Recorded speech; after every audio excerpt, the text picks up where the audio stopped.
இன்றைக்கி என்ன பார்க்க போகிறோம் அப்படின்னு பார்த்தீங்கன்னா சிஎஸ்எஸ் அப்படிங்கிறத பற்றி பார்க்க போகிறோம். சிஎஸ்எஸ்ங்கிற ஒரு language called cascading style sheet அப்படின்னு பேர். அதாவது HTML பார்த்தோம் இல்லையா, HTMLல ஒரு கண்டென்ட் என்ன கண்டென்ட் வேணும், ஒரு பேஜில் என்னென்ன கண்டென்ட்ஸ் வேணுங்கிறத நம்ம ப்ரோக்ராம் பண்ணிக்கலாம்.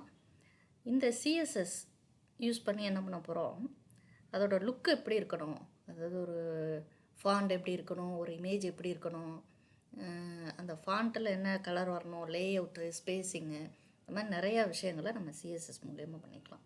ஓகேங்களா?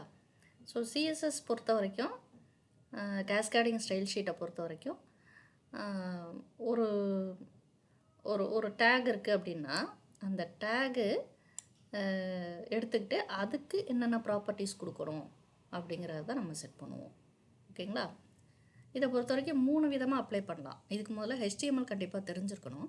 ஏன்னா HTML யூஸ் பண்ணி தான் அதில் தான் நம்ம இதை யூஸ் பண்ண போகிறோம். ஸோ இப்போ இதில் வந்து inline CSS, internal CSS, external CSS, இந்த மாதிரி 3 இருக்குது. இன்லைனுங்கிறது நம்ம என்ன ஸ்டைல் கொடுக்க போகிறோங்கிறத டேரெக்டாக HTML டேக் யூஸ் பண்ணி அதுக்குள்ளே போட்டு விட்ருவோம். இதே வந்து இன்டர்னல் சிஎஸ்எஸ் அப்படின்னா அது அந்த டேக்கை வந்து தனியாக நம்ம ஹெட் செக்ஷன் இருக்கு இல்லையா, ஹெட் போர்ஷன் போடுவோம் இல்லையா HTMLல, அதில் நம்ம கொடுக்குறோம்.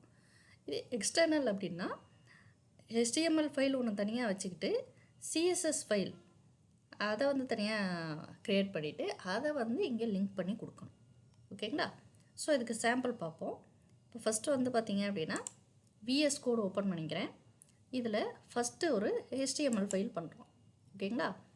இதில் வந்து ஒரு ஃபைல் நேம், ஏதோ ஒரு ஃபைல் நேம் கொடுத்துக்குறோம். HTML டேக் இருக்குது, பாடி டேக்கு. இதில் H3, ஓகே, ஹெட்டிங் ஸ்டைல் 3 கொடுத்துட்டு இதில் ஸ்டைல் கொடுக்குறேன் பாருங்க.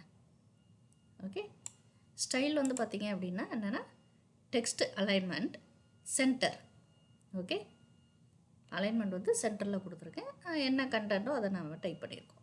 ஓகே, ஸோ இப்போ நம்ம எங்கே அப்ளை பண்ணியிருக்கோம், H3யில் அப்ளை பண்ணியிருக்கோம். ஸோ அதுக்கு மட்டும்தான் இது ஒர்க் ஆகும். ஓகே, சரி, இப்போ இதை வந்து ஒர்க் அவுட் பண்ணி பார்ப்போம். ஓகே.